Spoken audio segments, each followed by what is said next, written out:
Hi friends, welcome back to my YouTube channel. কেমন আছে তোমরা সবাই? আশা করছি সবাই খুব ভালো আছে এবং সুস্থ আছে। তো দেখো এখন বাজে 4:45 আর এখন আমি উঠে গেছি ঘুম থেকে। 4টার সময় অ্যালার্ম বেজেছিল, ওটা বন্ধ করে একটু শুয়েছিলাম। শুয়ে থাকতে থাকতে 4:45 বেজে গেছে। তো যাই হোক, দেখো উঠে পড়েছি 4:45টার সময় ঘুম থেকে। আর মেয়ের তো আজকে স্কুল আছে, আজ হচ্ছে মঙ্গলবার। তো ওই যে ওর স্কুলে যাওয়ার সব কিছু টিফিন টিফিন সব বানাতে হবে, করতে হবে। তো দেখো আজকে দিন তো আমি 4টার সময় উঠিনি, 5টার সময় উঠেছি। তো উঠে গেছি 5টার সময়। তো ঘরে একটু হাঁটাহাঁটি করছি, কারণ এত অন্ধকার থাকতে মানে বাইরে হাঁটাহাঁটি করতে একটু কেমন যেন লাগে, ভালো লাগে না। তো ঘরের মধ্যে হাঁটাহাঁটি করছি। আর দেখো বাইরেটা খুব অন্ধকার। আর এই যে বারান্দাতে একটু লাইটটা জ্বালিয়ে নিলাম। তারপরে এই যে আমি উপরে যখনই দেখি তারা দেখা যায়, চাঁদ দেখা যায়। তো আজকে তো মানে সকাল 6টা পর্যন্ত দেখি যে চাঁদ দেখা যাচ্ছে। আমি কাজ করছি আর বাইরের কাজ যখন করছি আর দেখছি উপর দিকে তাকিয়ে দেখি 6টা পর্যন্ত, 6টার সময় তারা মানে চাঁদ দেখা যাচ্ছে আর কি। তো এই হচ্ছে ব্যাপার। তো এই যেগুলো মাজা হয়নি কালকে, ওর বাবা তো পরে খায় লাস্টে। তো আমার সব বাসন মাজা হয়েছিল, এই যে বড় বড় বাসনগুলো মাজা হয়নি, তো ওগুলো মেজে নেব। এই যে ম্যাটটাকে উঠিয়ে রাখছি যত্ন সহকারে, কারণ এগুলো এত দরকারি জিনিস, মানে কি বলবো। তো এই যে রেখে দিলাম এক সাইডে। এখন ঘরটাগুলো ঝাড়ু দেবো। তো ভাবছি যে এক্সারসাইজ করবো, শুধু হাঁটাহাঁটি করলাম। তো এক তো মানে এক্সারসাইজ মানে কি বলবো, শুনেছি যে জল খাওয়ার পরে এক্সারসাইজ করতে হয়। তো আমার ব্যাপারটা গরম জল খেয়ে এক্সারসাইজ করতে হয়, কিন্তু আমার ব্যাপারটা হয়ে গেছে আমার ব্যাপার না, আমাদের সবারই আর কি, বেশিরভাগ মানুষেরই এই নিয়মটা আছে যে মানে এক তো আমি ব্রাশ না করে কোনো জলও খেতে পারি না, ব্রাশ করতে হবে। আর 2 হচ্ছে যে বাসি ঘর ঝাড়ু না দিয়ে আমরা গ্যাস তো জ্বালাই না, যে ঘুম থেকে উঠলাম ডাইরেক্ট গিয়ে গ্যাস জ্বালিয়ে জল গরম করে খেলাম। তো ওরকমও তো আমাদের হয় না। এক তো বাসি ঘর ঝাড়ু দিতে হবে, তারপরে আবার মুখ ধুতে হবে। মুখ না ধুয়ে আবার আমি জল খেতে পারি না। তো এখন মুখ ধোয়ার জন্য যেতে হবে কলের পাড়ে। তো এই হচ্ছে ব্যাপার। তোরা আর জল না খাইয়ে মানে যোগা এক্সারসাইজ এগুলো মানে করতে হয় না বলে আমি শুনেছি। তো আমি এখন করলে মানে কীরকম যেন একটু অসুবিধা লাগে। তো ওই যে তো ঘরে একটু হাঁটাহাঁটি করলাম, যোগা আর করিনি। তো ওই যে এখন বাইরের কাজ করছি। তো একবার কাজে লেগে গেলে তখন আর মনে হয় না যে এক্সারসাইজ করি, তখন টাইমই পাওয়া যায় না, একের পর এক কাজ স্টার্ট হয়ে যায়। আর সকালটায় যদি আমি যদি ব্রাশ করে মুখ ধুয়ে জলটা খেতে পারতাম, তাহলে একবারে যোগা করে টোরে তারপরে কাজে লাগতে পারতাম। তো ওটা তো আর হয় না, একটু অসুবিধা হয়ে যায় আমার। তো যাই হোক, দেখি চেষ্টা করব। তো এখানে দেখো উনুনটাকেও মুছে নিলাম। আর এই যে ব্রাশ করে নিচ্ছি আর ব্রাশ হয়ে গেল। এখন মুখটাও ধুয়ে নিচ্ছি। আমি কলের পাড়ের থেকে গিয়ে জল নিয়ে এলাম। কোনো সময়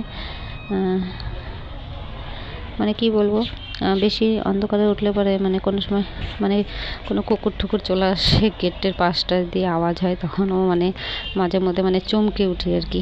এটা সবারই হয়, কারণ অন্ধকারের মধ্যে সাধারণ জিনিসও মানে একটু অন্যরকমই লাগে, একটু আওয়াজ টাওয়াজ হলে এই হলে পরে। তো যাই হোক, এই যে আমি চলে এলাম মুখ টুক ধুয়ে। তারপরে এই যে একটু চুল টুলগুলো আঁচড়িয়ে নিই, তখন কাজে আরও বেশি মন লাগে। মানে নিজেকে খুব মানে মুখ টুক ব্রাশ করে মুখ টুক ধুয়ে নিলে, চুল টুল আঁচড়িয়ে নিলে মানে খুবই শরীরটা খুবই মানে একদম পুরো ফ্রেশ লাগে একদম, তখন কাজে প্রচুর মন লাগে। তো এই যে গরম জল খেলাম। তো গরম জল খেয়ে এই যে এখন কাপড়গুলো ভিজিয়ে নিচ্ছি।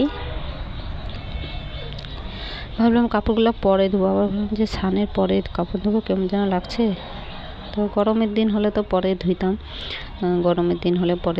ধুয়ে আরেকবার না হয় স্নান করতাম। কিন্তু এখন শীতের দিন স্নান করা তো অসম্ভব।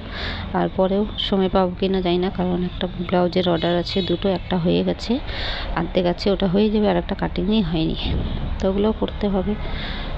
তো এখনই ধুয়ে নিই, পরে আর এদিকে আসা হবে না। তো ওই যে ঘরটার মোছা স্টার্ট করে দিলাম। তো ঘর মুছবো, তারপরে স্নান করব, পূজা দেব, তারপরে ভাবছি যে একবারে রান্নাটাও কমপ্লিট করে নিব। ওর জন্য প্রেসার কুকারে গলা ভাত, আগে যেমন ওর আলাদা করে গলা ভাত করে দিতাম, ও খেয়ে যেত, টিফিন বানিয়ে দিতাম, তারপরে আমাদের জন্য রান্না করতাম। তো এখন আর ওটা করব না, এখন চেষ্টা করব, এখন যেহেতু অনেক সকাল সকাল উঠছি, তো এখন থেকে কি করব, সকালে আমাদের রান্নাটাও একবারে সেরে নিব, গলা ভাত আর করব না। তো গলা ভাত যদি ও না খায়, যেগুলো থাকে ওগুলো সব ফেলানো যায়, ওগুলো আর আমাদের খেতে ইচ্ছে করে না। তো এই যে স্নান করে চলে এলাম, এখন কিন্তু বেজে গেছে 6টা। এখন 6টা বেজে গেছে। এতক্ষণ আমার রান্নাঘরে ঢুকলে আমার খুব ভালো হতো, সুবিধা হতো, 7:30টায় মেয়েকে উঠাবো। তো 6টা বাজে এখনও আমি রান্নাঘরে ঢুকতে পারিনি। তো যাই হোক, সব ঠাকুরের উপরে ছেড়ে দিলাম, ঠাকুর যা করবে ভালোর জন্যই করবে। এখন শান্তি মতন আমি এখন পুজোটা দিই, তারপরে আগে পিছে কি হচ্ছে ওগুলো সব পরে দেখা যাবে। আগে শান্তি মতন আগে পুজোটা দিয়ে নিই। তো দেখো বাইরেটা পরিষ্কার হয়ে গেছে। তো এই যে আমি পুজো দিতে চলে এলাম। তো আজকে তো ইউকেজিতে মেয়ের আজকে এবছরে প্রথম স্কুল যাবে, ফার্স্ট স্কুল আজকের থেকে স্টার্ট। তো আজকে যেতে হবে, কারণ কোন রুমে বসাবে না বসাবে ওটার জন্যই যেতে হবে। তো ওটার জন্য একবারেই রান্নাও করে নেব। তো চেষ্টা করবো থেকে আমি যাই না যাই, তো আজকেই শুধু যাব, অন্যদিন আর যাব না, একদিন দেখিয়ে দিলেই হবে। কারণ 2 বছর ধরে স্কুলে যাচ্ছে, ওর মানে বেশিরভাগ চেনাশোনা হয়ে গেছে।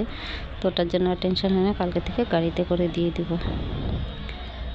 তো এই যে রান্নাও সেরে নিচ্ছি, ডাল করছি আর বেগুন ভাজা, আমি এর জন্য গোলা রুটি করে দিয়েছি টিফিনের জন্য।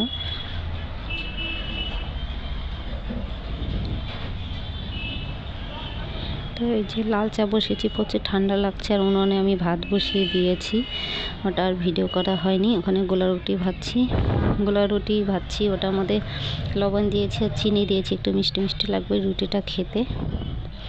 তো ওটা দিয়ে দেবো, বেগুন ভাজার সাথে টিফিনে দিয়ে দিব। আর এখানে আমি একটু লাল চা বানিয়ে নিয়েছি, কারণ এত বেশি ঠান্ডা লাগছে, আর চা না খেলে আমার একদম ভালোই লাগে না। তো এই যে আমার টিফিন, তারপরে মেয়েকে স্কুলে দিয়ে এসেছি, তারপরে যে আমি খাচ্ছি টিফিন। তো ফ্রেন্ডস, ভিডিও আছে পর্যন্ত, কাল আবার দেখাবে নতুন একটা ভিডিওর সাথে। তোমরা সবাই ভালো থেকো এবং সুস্থ থেকো, আর প্লিজ আমার চ্যানেলটিকে সাপোর্ট করো।